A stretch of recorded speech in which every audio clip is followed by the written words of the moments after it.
porque la agricultura no solo se vive en el campo. Contacto Agrícola, el epicentro agroalimentario. Bienvenidos. Bueno, pues muchas gracias, Juan Luis, por aceptar esta invitación al podcast de Contacto Agrícola. Hola, Cristina, ¿cómo estás? Hola, Carlos. Hola, Juan Luis. Hola, audiencia. Bienvenidos a un nuevo episodio del podcast agroalimentario. Sí, fíjate que pues nos gustaría que te presentaras a toda la audiencia de Contacto Agrícola, que sepan quién es Juan Luis, y pues muchas gracias. Perfecto. Cris, Carlos, muchas gracias por invitarme y primero que nada, gracias por hacer este esfuerzo. Sé lo que significa y lo complicado que es generar un contenido, el tiempo que les demanda y que esté enfocado a la agricultura, pues tiene una validez adicional. La verdad es que es padrísimo que ustedes se den el tiempo de hacer esto y que me hayan honrado con la invitación, pues qué les puedo decir, aún más. Soy Juan Luis Becerril, mexicano, administrador de empresas, hice un posgrado en marketing y mi carrera estaba muy lejos de la agricultura. Yo lamentablemente no tengo un back de agrónomo, ni siquiera he sido agricultor y es algo que algún día me encantaría resolver. No sé si se puede hacer de una manera diferente que volviendo a nacer, ¿verdad? Pero empecé mi carrera en una aseguradora, empecé a trabajar en una aseguradora llamada Seguros Monterrey en aquella época, que ahora es New York Life. Estaba estudiando y trabajando. Después tengo la oportunidad de comenzar mi carrera de una manera un poquito más acelerada, más formal, en Grupo Jumex, en el área de logística, que fue mi primera oportunidad. Después tuve un chance en ventas y no me despegué del área comercial en los próximos 15 años, ¿no? Terminé un periodo de tiempo de 10 en Jumex y me invitaron a trabajar en Monsanto, que ahora fue adquirida por Bayer recientemente. En aquel momento me contrataron con un par de mentiras. La primera fue, es lo mismo vender semilla que vender bebidas, no pasa nada. Y la segunda es, no va a estar difícil, ¿no? Ahora, si quieren, ahondamos un poquito en eso.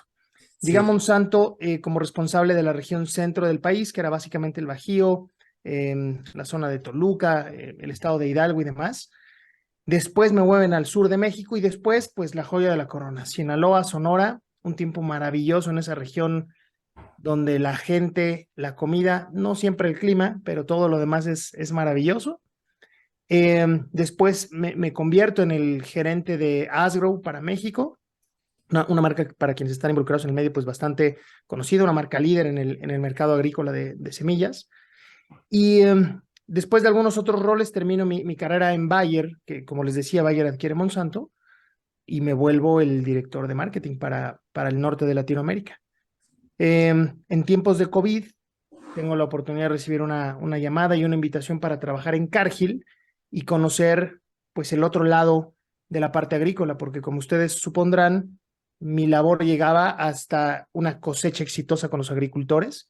Hoy es del trading hacia adelante. Entonces hay un mundo nuevo para descubrir. Hoy soy el director de marketing estratégico para Norteamérica, que comprende México, por supuesto, pero también Estados Unidos y Canadá. Entonces es muy divertido y la agricultura y yo nos hemos vuelto únicamente así, una unidad, por llamarlo de alguna manera, y me puedo considerar un agromarketer, ¿no? Hacer marketing en la agricultura es un boleto diferente.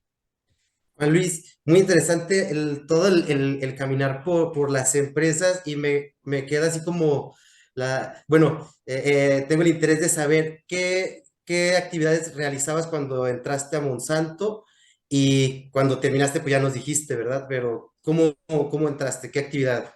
Mira, era el gerente regional de negocio para la región centro, compuesta por Bajío y los estados que estaban alrededor, ¿no? Guerrero, Hidalgo, el Estado de México.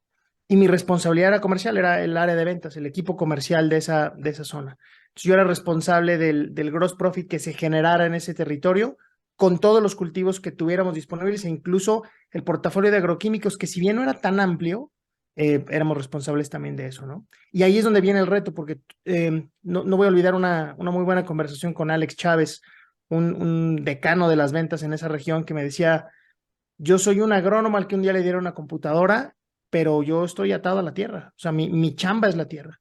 Nosotros nos hacemos cargo de la parte técnica, tú hazte cargo de la parte de negocios, tú nos enseñas, nosotros te enseñamos. Y desde el día uno la gente fue brutalmente generosa. Entonces, pues realmente mi labor era esa, ¿no? Llevar a los agricultores y agricultoras de la región productos y servicios que la compañía estaba ofreciendo con la finalidad que produjeran más, sabiendo los retos que la misma agricultura tiene. Súper interesante. Y luego de ahí ya al marketing y ya fuiste líder de todo Norteamérica, ¿verdad? En Bayer no, en Bayer fue son dos regiones distintas las que hablaba. En Bayer fue norte de Latinoamérica, que estaba Norte, compuesta sí. por México, Centroamérica y 4 países digamos, la región andina: Perú, Ecuador, Venezuela y Colombia. Entonces, por decirlo de alguna manera, en Bayer, México era el país más grande de la región a mi cargo, y hoy México, sin ser un negocio pequeño, pero es el país más pequeño de la región que tengo, que es todo Norteamérica en Cargill. Esa es más o menos la historia. Para ti, ¿por qué dices, me puedo considerar agromarketer? Mira, hay un par de cosas para descubrir acá.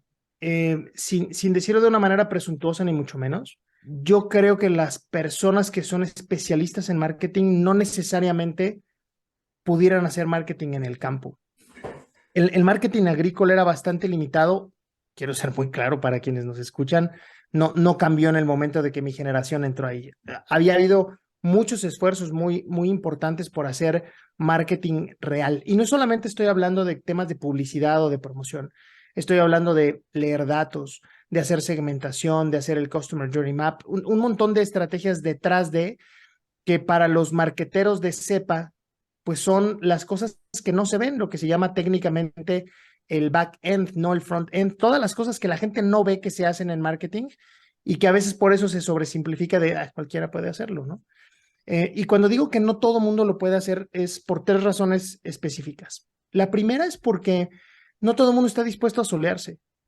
A veces, no lo quiero generalizar, colegas de marketing están mucho más relacionados a marcas de un perfil diferente. Y ojo, no se trata de pobres, ricos, fifís, no es una polarización en ese nivel.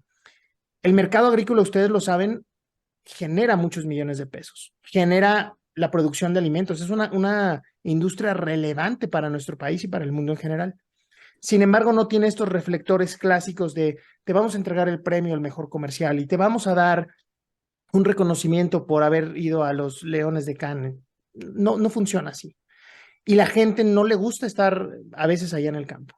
La segunda es porque creo que el campo te ofrece una gran ventaja en términos del cliente. Es decir, no pareciera, pero el cliente es muy especial. Especial no de que ponga sus reservas o sus barreras, es muy específico, tiene un nivel de especialización muy alto.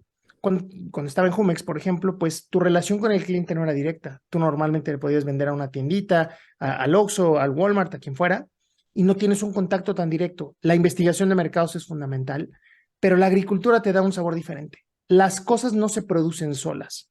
Tú, por mejor producto que tengas, sin la intervención de los agricultores y las agricultoras, no funciona el producto. Y la tercera es porque no es tan intuitivo. Si tú vendes o trabajas en un negocio de cosméticos, por ejemplo, cremas para las manos, jabón, pues es un poco intuitivo tu introducción, no quiere decir que no tenga especialización, pero has estado en contacto con el producto. Yo le pregunto a las personas que nunca han estado en la agricultura qué conocen del maíz o del sorgo o del trigo o de los agroquímicos. No hay un contacto previo. Entonces, yo creo que a ustedes eso en algún momento les pasó, pero cuando no tienes un back agrícola es bien complicado relacionarte con el producto y la industria. Entonces, esta materia que combina marketing y agricultura, pues no es tan común. No hay una carrera de marketing agrícola y entonces tratas de tomar las mejores prácticas en ese sentido. Y creo que antes de que te contestara, Chris iba a decir algo y creo que le interrumpimos. No. Creo que justo más bien quería llevar la conversación hacia ese lado. Creo que en la parte de contacto agrícola, en las 2 temporadas que hemos hecho, hemos entrevistado a muchos líderes de la industria en diferentes ámbitos, pero creo que es la primera vez que hablamos con un especialista en marketing hacia la industria. Entonces quería preguntarte, Sí. porque además tienes un background que vienes de otras industrias, de otras áreas, ¿cuál es la transformación precisamente en la parte de promoción, de cómo el marketing y todos estos datos que se han aprendido en estos últimos años han contribuido al desarrollo de la industria. ¿Cuál es tu experiencia en cuanto a los años que ya tienes recorridos acá? Qué buena pregunta, Cris, y es una provocación muy amplia, pero voy a tratarla de acotar a un par de cosas. Un poquito antes de entrar al tema de la industria agrícola, la pregunta y la reflexión que yo trato de traer en este tema es, ¿para qué generar información? Pareciera que el objetivo es generarla y el objetivo en realidad es hacer algo con ella, ¿no? Como dicen en el campo, información generada, no analizada, sirve para pura fregada, ¿no? No te sirve generar información. Y no critico a los departamentos de Customer Insights porque habitualmente ellos saben hacer un targeting muy preciso de dónde pueden encontrar la información que sea estadísticamente representativa, que sea la información correcta para leer. El tema es que de repente se vuelve flor de un día.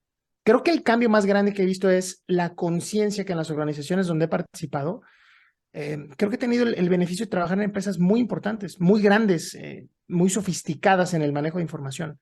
Pero lo que hemos aprendido, y va a parecer una tontería lo que voy a decir, pero a veces es más fácil generar información que usarla.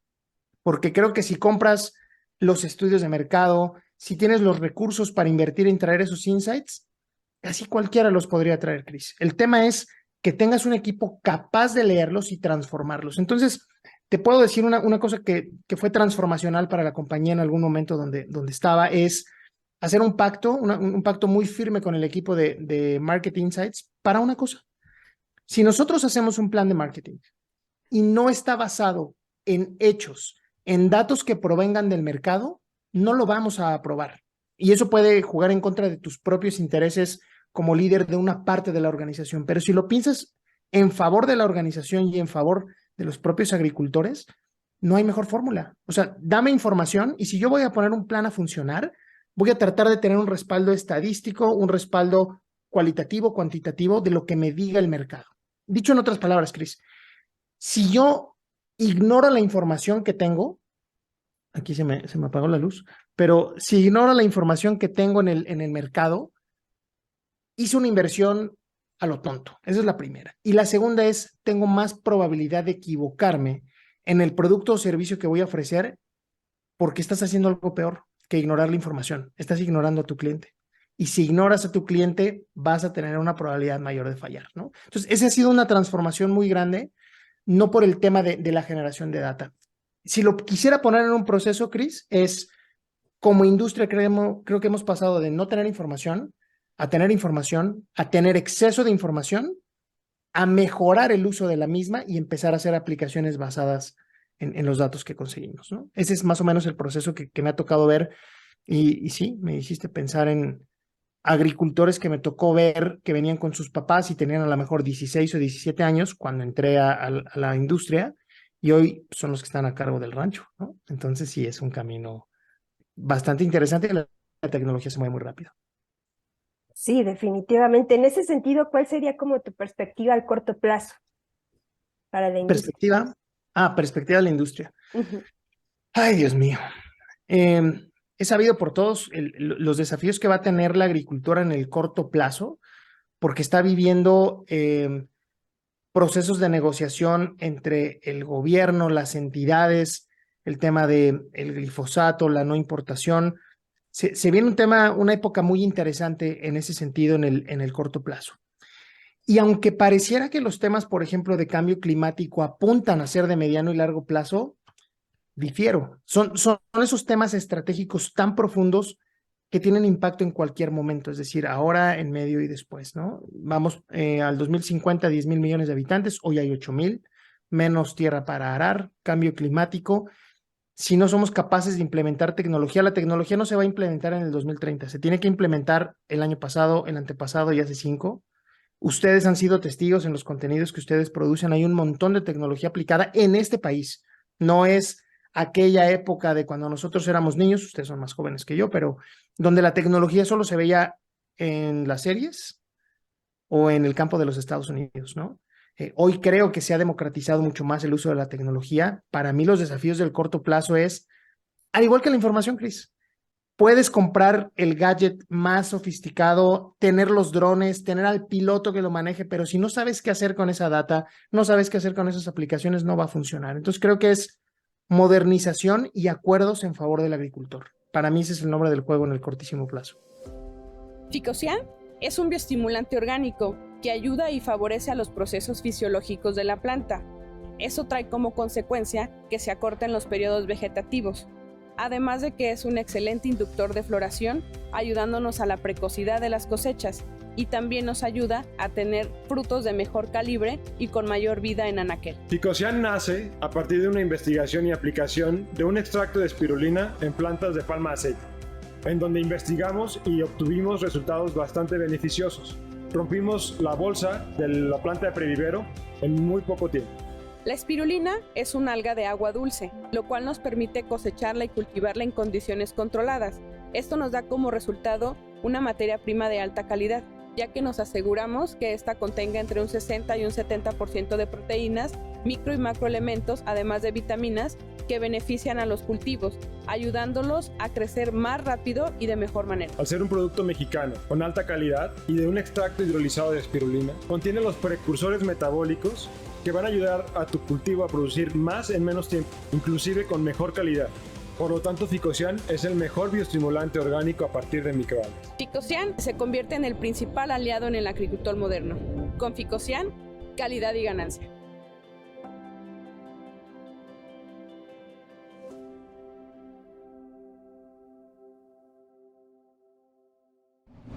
Juan Luis, ya entrando en este tema de aplicaciones y de tecnología e innovación, ¿qué opinas tú de este chat, el chat GPTI, creo que se llama, la inteligencia artificial de OpenAI? ¿Qué opinas y crees que beneficie al agromarketing que estamos haciendo ahora acá pues en México y en Latinoamérica, ¿no? Porque sí es como algo distinto, pues es lo que estamos haciendo, ¿no? Es algo innovador, sin duda alguna, pero déjame echarme un pasito para atrás. Estamos hablando de inteligencia artificial y suena como algo que nunca hubiéramos visto. Si usted, dama o caballero que nos ve, alguna vez ha puesto un filtro en Instagram, eso es inteligencia artificial. No hay que buscarle patas a las víboras. O sea, al final del día eso ha estado incorporado en nuestra cotidianeidad de una manera brutal.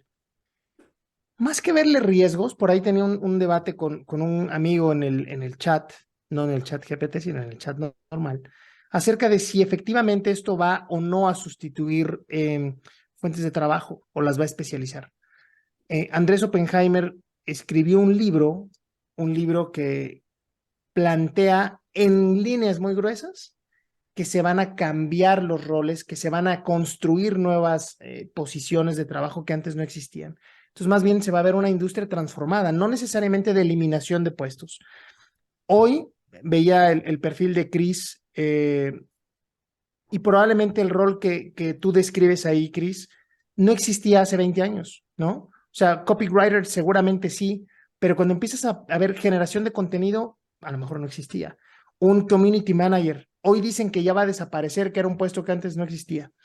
Y el planteamiento se basaba, Carlos, en el hecho de antes de las calculadoras, mi papá me contaba que tenían estas tarjetas de las Texas Instruments, tenían unas tarjetas que eran las que hacían los cálculos.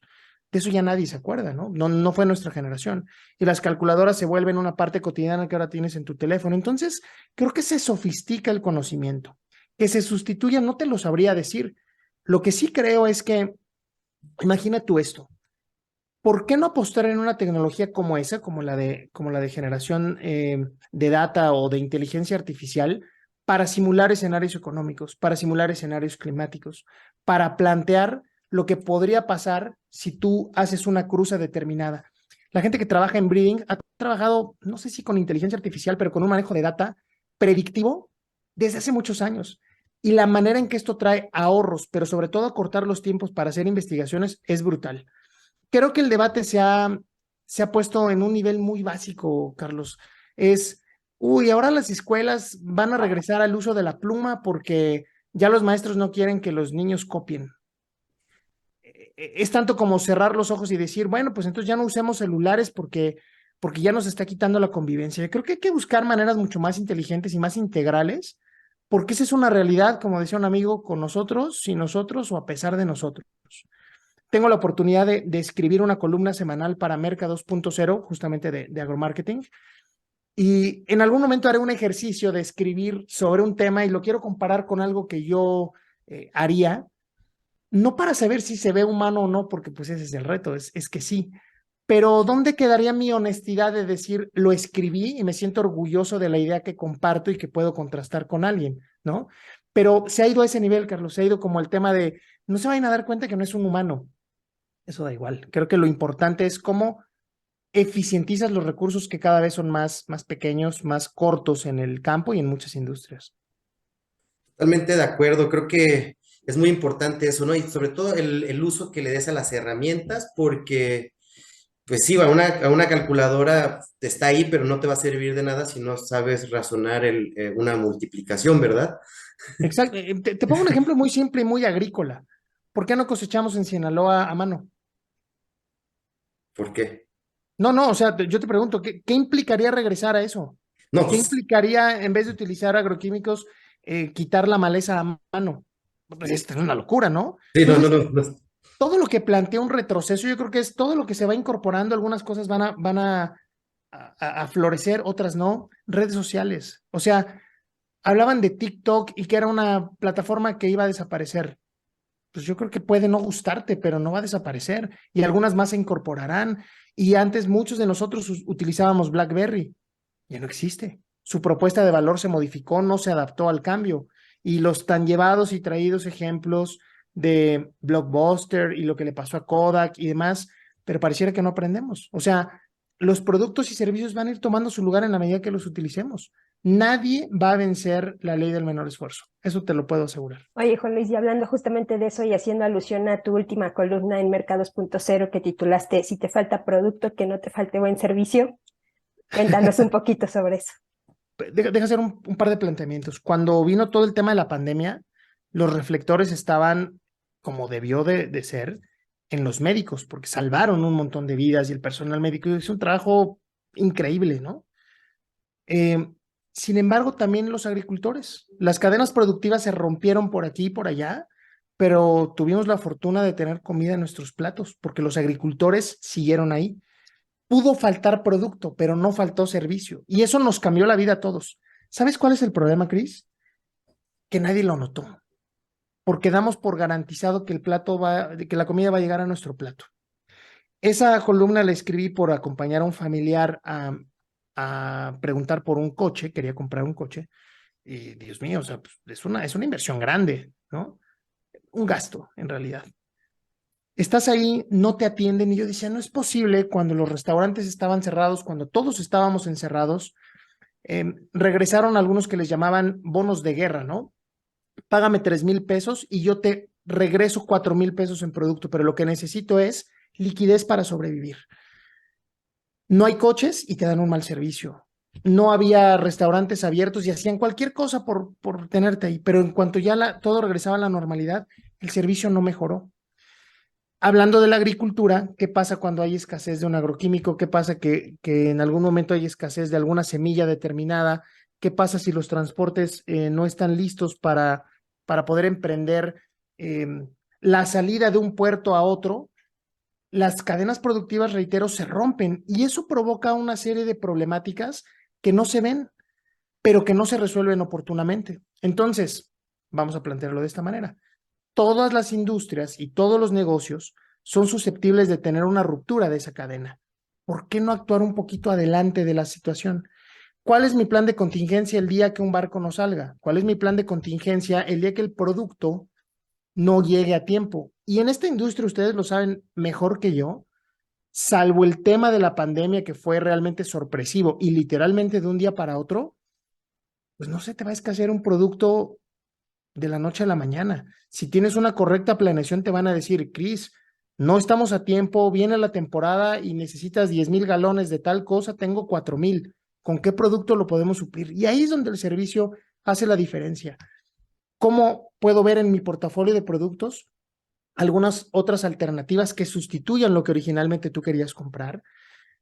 Tuve un debate por ahí con un amigo, con Lalo, que le mando un saludo, que yo decía, yo preferiría, por no perder a mi cliente, en la industria agrícola particularmente hablando, decirle, mira, hoy no tengo glifosato, hoy no tengo un herbicida, pero no quiero que te vaya mal. Pásale de este lado. Si yo ya agoté todas mis alternativas y quiero dar un servicio de calidad, soy capaz de llevarlo de la mano, conseguirle el producto para que al agricultor le vaya bien, porque la relación con el agricultor es un negocio de largo plazo. No es como que le vas a vender tu coche usado, le haces firmar una responsiva y si te sale mal ya es problema tuyo. Tienes que mantener viva esa relación y hay que hacer lo que tengas que hacer, digamos, en términos de la ética para el negocio, ¿no? Entonces, es una provocación que para mí escribir la columna es más un ejercicio de aprendizaje para que la gente contraste sus puntos de vista y no siempre vamos a estar todos de acuerdo, Chris. Eso sí te lo puedo asegurar. Sí, a mí me gusta mucho leer tu columna y Gracias. duré un tiempo que no la estaba leyendo porque estaba haciendo ejercicio en las mañanas y luego ya se me pasaba, pero ahorita ya retomé otra vez la lectura. Me ha gustado mucho leer y cómo ha ido cambiando un poco esa forma de escribir y cada vez como creo que encuentro historias más, no sé, como más interesantes, cada vez hay más elementos que me agrada y me gusta, y sobre todo conocimiento, ¿no? Porque Gracias, son Carlos. cosas que puedes aplicar en el día a día, entonces, o no sé, son cosas, a veces hay temas que tocas que dices, oye, sí, yo aquí estaba algo bajo, o me pasó algo similar el otro día, no, buenísima, y muchas felicidades por esa columna, la verdad, yo también en algún momento empecé a escribir unas columnas para la revista de la Cámara Alimenticia y una de la Cámara de Industriales aquí en Jalisco, pero ya interrumpieron las ediciones, entonces no, lo hice mucho pensando en eso, ¿no? Cómo tú comenzaste a escribir ahí y ahí me gustaría en algún momento también poder tener textos en medios de esa índole, ¿no? Es muy padre, ¿no? Y sobre todo compartir lo que Gracias. hemos estado viviendo en la industria. Sí, fíjate que es un ejercicio padre. Ahí fue una confusión bien interesante cuando me invitaron a entrarle porque no se habla del marketing agrícola. Tú revisas esos espacios. He estado en algunas ocasiones con el Congreso de Marketing Digital de Latinoamérica que organiza la propia revista y no hay espacios de marketing agrícola, ¿no? Porque pareciera que es como de otro planeta y a veces jugábamos con esta idea de, les juro que las frutas no nacen en el súper, ¿no? Mucha gente no sabe todo el trabajo que hay detrás de... Y llevar estos conocimientos, ¿sabes qué? La agricultura es un gran vehículo narrativo, Carlos. O sea, estas historias le pueden pasar a cualquier industria, le pueden pasar a cualquier persona, pero creo que la manera en que se pueden envolver en la realidad que se vive en el campo es bien diferente. O sea, cuando uno piensa en esta columna que te decía del micromanagement, pues piensas en la oficina, en el jefe que está detrás de ti, en el que no quiere dejar de tener el liderazgo en la presentación y que él hace todo. Pero eso pasa en el campo, eso pasa en el abuelo que no deja que su hijo se meta y más o menos lo sonsaca el nieto, pero dice, decía Mario Borghino, un extraordinario speaker, aquí también le mando un saludo, decía, esta falsa creencia de que al ojo del amo engorda el caballo, no, o sea, te quita perspectiva, no te deja ver más allá. Y después se vuelve una pelea por el poder, ¿no? Entonces, muchos de nosotros, ustedes más jóvenes, entienden perfecto que en la medida que sumes talento a tu organización, talento a tu compañía, como se dice, gente mejor que tú, la compañía va a ser mejor. Y lo que tú vas a aprender lo es más. La persona más inteligente es la que se trae a alguien mejor que él. Eso definitivamente. Pero todo este tema del micromanagement exactamente rompe todo lo contrario, ¿no? Rompe este paradigma de decir, no conocen lo que yo conozco, yo soy el que tengo el control. Entonces, estas historias que aparentemente parecieran como solo del campo, hacen fit en un montón de industrias, que eso es lo padre, ¿no? Titulamos un poco como de primera instancia este próximo episodio, este episodio como agromarketing clave para el desarrollo de la industria agrícola.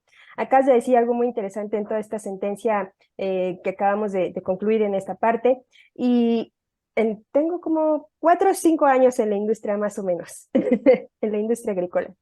Y creo que a excepción de las grandes compañías, ejemplo, en las que tú has participado, específicamente en el área de marketing y específicamente en la industria agrícola, estas áreas de promoción, estas áreas dedicadas específicamente a leer los datos, a generarlos, a leerlos, interpretarlos, hacer algo con ello, son como muy punto y aparte, ¿no? Son las grandes compañías, pero en México la industria agrícola está integrada por muchas pequeñas y medianas empresas, sobre todo principalmente familiares, ¿no? Que han ido de generación en generación y que, bueno, a lo mejor un poco esta transición también de la que hablábamos al principio, de las generaciones, no han, o les ha costado un poco más subirse Sí.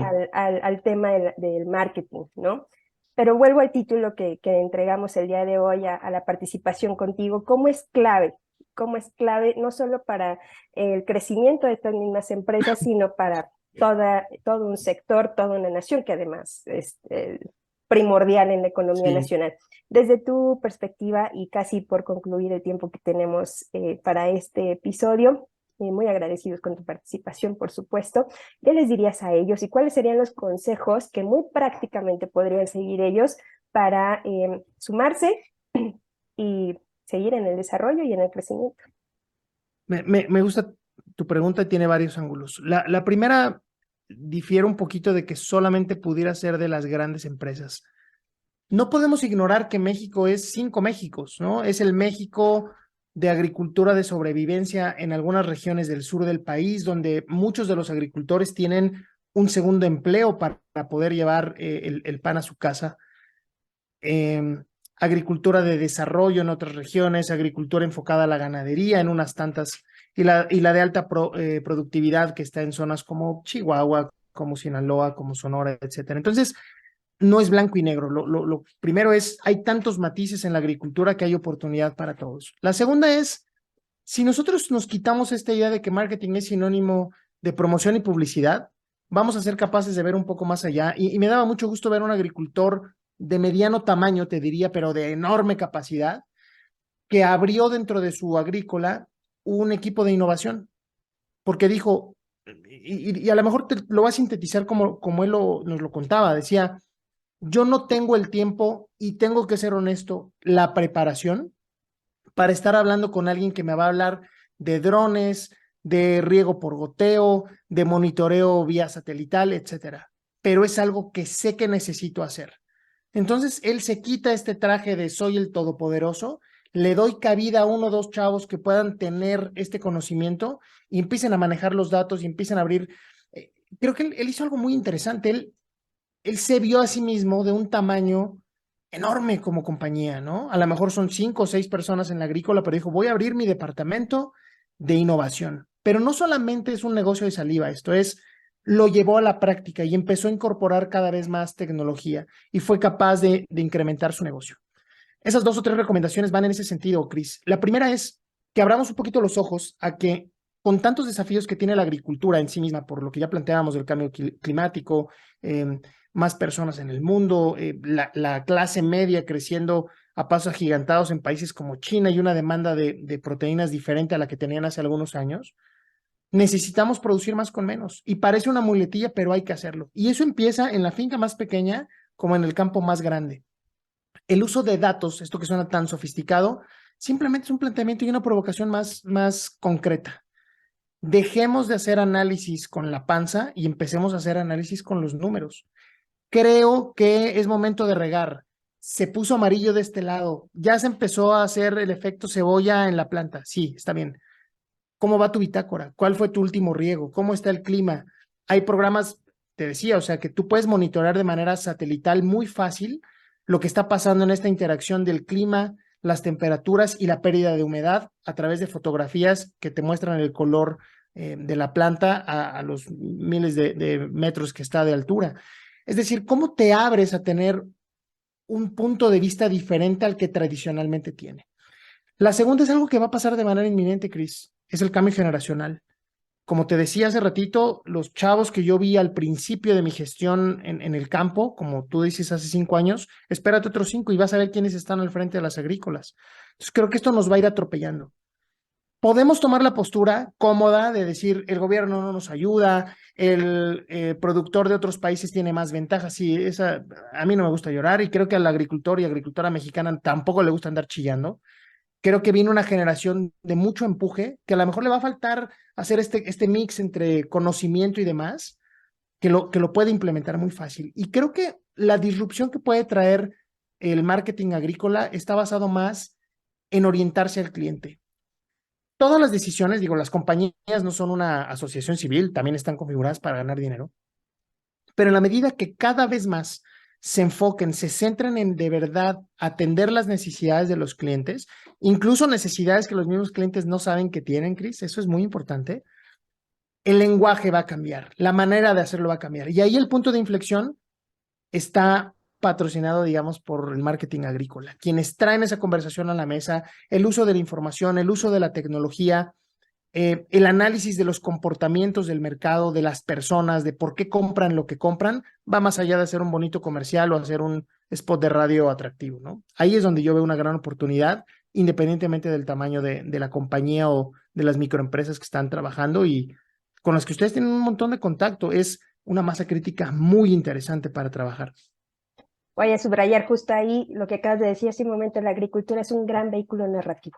Algunas palabras de despedida, Liz, para terminar este episodio. Muchas gracias a la audiencia por habernos sintonizado y pues soy Carlos Romero, hasta luego.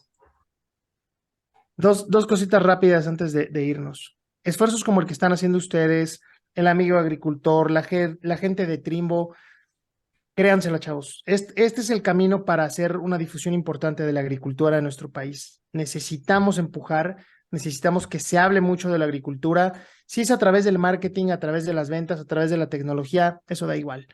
Y lo más importante es que reflexionen un poquito antes de llevarse ese bocado en su comida familiar. Hay un montón de esfuerzo, hay un montón de talento y México es un país que tiene grandes oportunidades. Se los puedo decir porque lo he visto al nivel del mejor país que produzca cualquier cultivo. Así que pues vamos adelante y a seguir haciendo estos esfuerzos para compartir. En PCP Control brindamos servicios de manejo integral de plagas, implementación de medidas preventivas y correctivas ante riesgos que generan las plagas en mercancías, instalaciones, áreas de proceso, materias primas, cultivos y residencia. Contáctanos y libérate de las plagas.